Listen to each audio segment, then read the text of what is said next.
My grandson called me at 5 a.m. and whispered, "Grandpa, please don't wear your red coat today." 4 hours later, I stood behind the yellow tape, staring at a woman lying where I should have been, at the bus stop outside my Montana farm, wearing a cherry red coat identical to mine. The woman lying at my bus stop was wearing my coat, not similar to mine, not the same brand or color. My coat, a cherry red wool peacoat I'd owned for 11 years, bought at the Bozeman Woolrich outlet when my wife Margaret was still alive. I'd worn it every Tuesday morning for the past decade, waiting for the 7:15 bus into town. But this morning, I wasn't wearing it, because my grandson had called me at 5:03 a.m., voice shaking, and whispered 7 words that saved my life. "Grandpa, please don't wear your red coat today." Now I stood behind the yellow crime scene tape, watching Sheriff Tom Brennan crouch over a body that should have been mine. The woman was face down on the gravel shoulder, arms twisted at wrong angles, red wool darkening with blood that pooled beneath her like spilled wine. A white sedan had struck her from behind. No skid marks, no attempt to stop, hit, and run. That's what the deputies were calling it. But I knew better. I knew exactly what this was, and I knew exactly who had sent her. My name is Walter Reyes. I'm 73 years old, and I've worked the same 340 acres of Montana farmland for 51 years. My father bought this property in 1962 for $12,000, every penny he'd saved from 20 years of working the railroad. He died when I was 22, left me the land and a note that said, "This dirt is your legacy. Don't ever let anyone take it from you." I didn't. Through drought years and flood years, through falling crop prices and rising equipment costs, through Margaret's cancer diagnosis and the 18 months of treatment that drained our savings, through everything, I held on to this land, because it wasn't just dirt. It was my father's dream, my children's birthright, the only thing of real value I had to pass down. 3 years ago, that land became a problem. A real estate developer named Hartley Properties started buying up farms in our valley. They were building a massive resort complex, luxury cabins, a golf course, a Western experience destination for rich tourists who wanted to play cowboy for a week. Suddenly, my 340 acres wasn't worth $400,000 anymore. It was worth $4.2 million. I found out when a man in a $3,000 suit showed up at my door with a cashier's check and a smile that didn't reach his eyes. "Mr. Reyes, I'm prepared to offer you $4 million for your property. Today, right now, you could retire in comfort, travel the world, never worry about money again." I told him to get off my porch. He came back 3 more times. Each time, the offer went up. 4 million, 4.2, 4.5. Each time, I said no. The land wasn't for sale. Not to him, not to anyone. I thought that was the end of it. I was wrong. My son Michael married Diane Foster 6 years ago. I should have seen the warning signs. Everyone else did. My daughter Sarah, my brother Frank, even my grandson Tyler, who was only 13 at the time, but told me flatly, "Dad's new girlfriend is weird, Grandpa. She looks at everything like she's calculating what it costs." But Michael was 42 and lonely. His first wife had left him for her personal trainer 5 years earlier, taking their house, half his savings, and most of his self-esteem. Diane was beautiful, attentive, and told him everything he wanted to hear. She was also calculating, cold, and very, very patient. For the first 3 years of their marriage, Diane was perfect. Charming at family dinners, thoughtful with gifts, always asking about my health, my plans, my thoughts on the future. "Walter, you work so hard," she'd say, touching my arm with those manicured fingers. "Don't you ever think about slowing down, enjoying your golden years?" I told her I'd slow down when I was dead. She smiled at that, a smile I didn't understand until much later. The mask started slipping after the Hartley Properties offers became public knowledge. Suddenly, Diane wasn't asking about my health out of concern. She was asking because she needed to know how much longer she'd have to wait. Thanksgiving dinner, 3 years ago. 22 people crammed into my farmhouse. Kids running through the halls, football on the TV, the smell of turkey and Margaret's recipe for cornbread stuffing, the one I still made every year, even though it never tasted quite right without her. Diane cornered me in the kitchen while I was carving the bird. "Walter, I've been thinking." Her voice was honey sweet. "This farm must be such a burden for you. The equipment maintenance, the property taxes, the physical labor. You're not getting any younger." "I'm aware of my age, Diane. I just mean, wouldn't it be easier to sell? Michael and I could help you find a nice retirement community, somewhere warm, Arizona maybe. You wouldn't have to worry about anything." I set down the carving knife. "This land has been in my family for 60 years. My father worked himself to death building something he could leave to his children. I'm not selling it to some developer who wants to put up condominiums and martini bars. But the money, Walter, $4 million. I could what? Buy things I don't need? Travel places I don't want to go?" I picked up the knife again. "I have everything I want right here. This conversation is over." Diane's mask flickered, just for a second. A flash of something cold and hard beneath the surface. "You're being selfish," she said quietly. "This land is wasted on you. You're too old to work it, too stubborn to sell it. You're letting millions of dollars rot in the ground while your family struggles." "My family isn't struggling. Michael and I are. We have debt, Walter. Real debt. And you're sitting on a fortune you refuse to share." I turned to face her fully. "Get out of my kitchen. Get out of my house. And And don't come back until you remember how to speak to your elders. The dining room went silent. Everyone had heard. Diane's face went red, then white, then settled into a calm, pleasant mask that didn't reach her eyes. Of course, Walter. I apologize. I was out of line. She walked out with her head high, collected her coat and purse, told Michael she had a headache and needed to leave. Michael followed her like he always did. He didn't say a word to me. That was the night I realized my daughter-in-law wasn't just greedy. She was dangerous. For the next 2 years I watched. Diane stopped coming to family dinners. Michael made excuses, work commitments, travel schedules, mysterious appointments that always seemed to fall on holidays. But I heard things from Sarah, from Tyler, from the network of cousins and neighbors who kept an eye on each other's business. Diane had quit her job at the real estate agency. She was spending money faster than Michael could make it. Credit card debt climbing into 6 figures. A second mortgage on their house. Whispered arguments overheard by Tyler when he visited. When is the old man going to die? That's what Tyler heard Diane say once. He's 71. How much longer can he possibly last? Tyler told me about it the next day. Sat across from me at this very kitchen table, hands wrapped around a mug of coffee, looking older than 19. Grandpa, I think Mom is planning something. Your stepmother. Whatever. She's not planning to wait anymore. She's got this look in her eyes, like she's done waiting for you to die naturally. I nodded slowly. Then I suppose we'd better find out what she's planning. 3 weeks before the woman died in my coat, Tyler found the documents. He'd been cultivating a relationship with Diane for months, pretending to take her side, agreeing that I was stubborn, selfish, wasting the family's future, playing the role of the disgruntled grandson who resented his inheritance being tied up in dirt he didn't want. Diane bought it. She was so hungry for allies, so desperate for validation, that she never questioned why Tyler had suddenly come around to her point of view. I can help convince him, Tyler told her. He trusts me. If I tell him it's time to sell, he might actually listen. Would you do that? For the right incentive. What's my cut? Diane smiled. 10%, $400,000, enough to set you up for life. Tyler agreed, shook her hand, started attending strategy sessions at her house while Michael was at work. And on the 3rd Sunday in October, while Diane was in the bathroom during one of those sessions, Tyler went through her briefcase. He found a manila folder labeled Reyes Property. Inside were 3 documents. The first was a copy of my farm's deed, the real one, recorded at the Gallatin County Clerk's office in 1962. The second was a forged deed. My signature at the bottom, copied perfectly from checks and legal documents Diane had collected over the years. A transfer of ownership to Michael David Reyes and Diane Marie Foster Reyes, dated 6 months earlier. The third was a death certificate template, blank, waiting to be filled in. Tyler photographed everything, put the folder back exactly as he'd found it, sat through the rest of the meeting with a smile on his face and ice in his veins. Then he drove straight to my house. She's not just planning to steal the land, Tyler said, spreading the photographs across my kitchen table. She's planning to kill you. I looked at the forged deed, at my signature, reproduced so perfectly, I almost believed I'd signed it myself. The deed is useless while I'm alive. Any lawyer would check the county records, see the discrepancy, investigate. Exactly. So you have to die first. Then she files the forged deed, claims you signed it months ago, inherits through Michael, who probably doesn't know anything about this. Dad's clueless. Tyler's voice was bitter. He thinks Mom hung the moon. He doesn't see anything she doesn't want him to see. I studied my grandson, 19 years old, carrying a weight no kid his age should have to carry. What do you want to do? I want to bring her down. I want to expose every single thing she's done and watch her go to prison. That's a big ambition. She's trying to kill my grandfather. Big ambitions seem appropriate. I almost smiled. All right then, let's set a trap. Over the next 2 weeks, Tyler dug deeper. He kept playing his role, the cooperative grandson, eager to help, asking questions about the plan without seeming too curious. Diane was so confident in her scheme that she'd started to brag about it. I've got someone handling the difficult part, she told Tyler during their 4th meeting. A professional, clean record, untraceable. She's done this kind of thing before. Done what kind of thing? Made problems disappear. Permanently. Tyler pressed for details. Got a name, Karen Wells, a woman with no criminal record, no known associates, nothing connecting her to Diane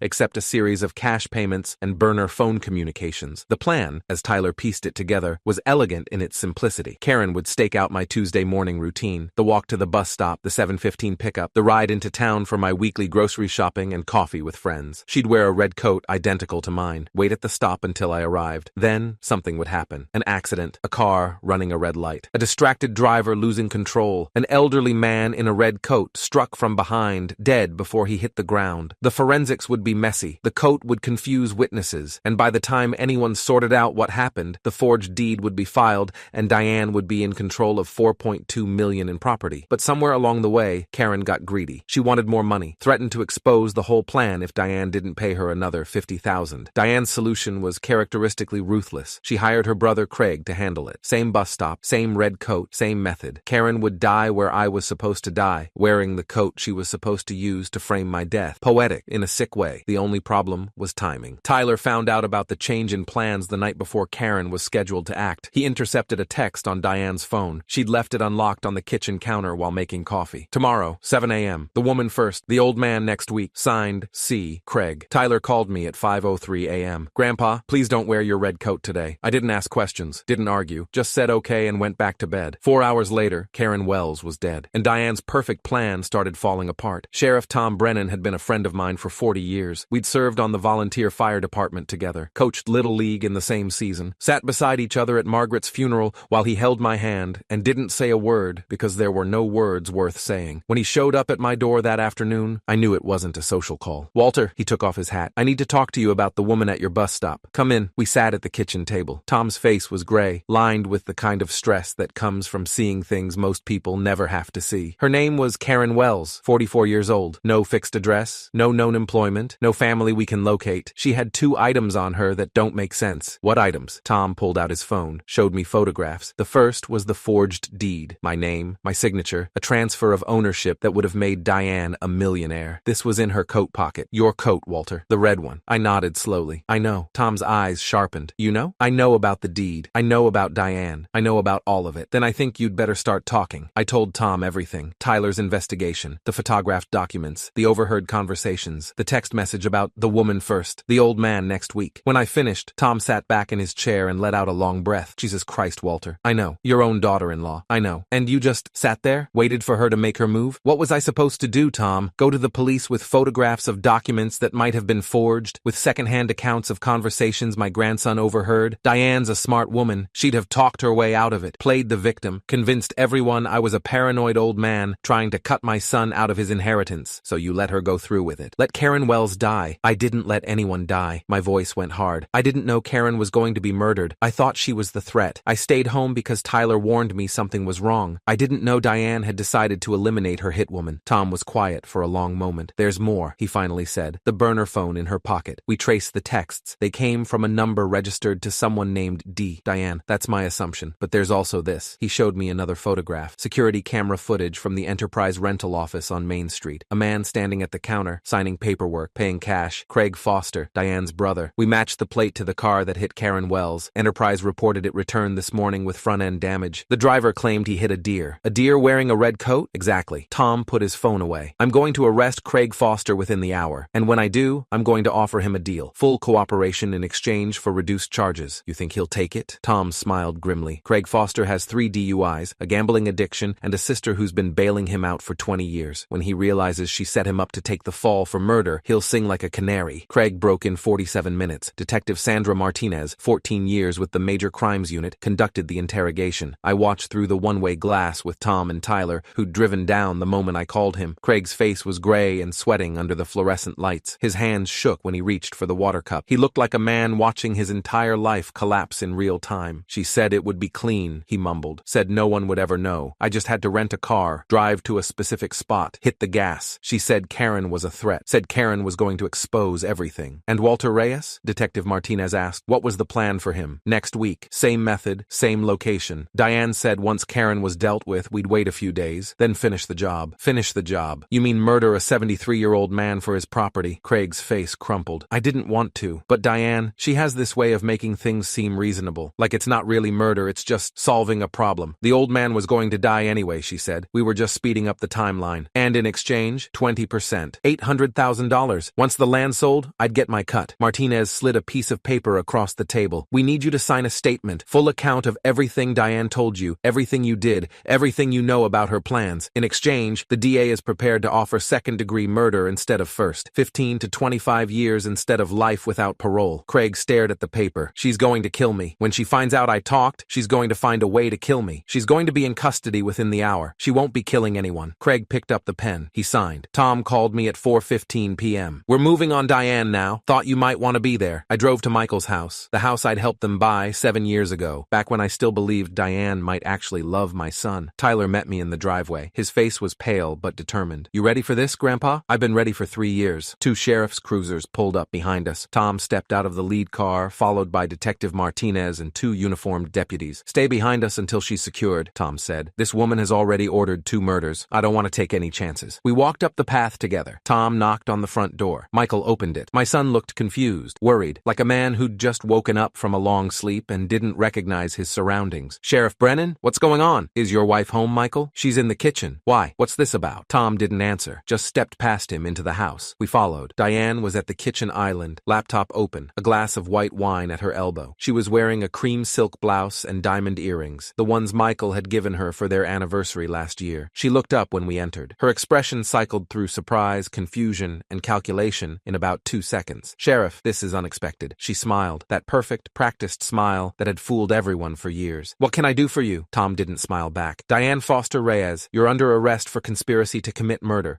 in the first degree, fraud, and forgery. The smile froze on her face. I'm sorry. What? You have the right to remain silent. Anything you say can and will be used against you in a court of law. This is insane. Diane stood up fast, knocking over her wine glass. I haven't done anything. Michael, call our lawyer. Michael stood in the doorway, frozen, staring at his wife like he'd never seen her before. You have the right to an attorney. If you cannot afford an attorney, one will be provided for you. Michael! Diane's voice cracked. Don't just stand there. Do something. Diane. Michael's voice was barely a whisper. What did you do? Nothing. This is a misunderstanding. Walter. She turned to me, desperation leaking through the cracks in her mask. Tell them this is ridiculous. I stepped forward, looked her in the eyes, the same eyes that had calculated the value of my land while pretending to care about my health, the same eyes that had watched me carve Thanksgiving turkey while planning my death, the same eyes that had smiled at me across Sunday dinner tables for 3 years while she plotted to steal everything my father built. You tried to steal my land, I said quietly. You forged my signature. You hired a woman to kill me. And when she threatened to expose you,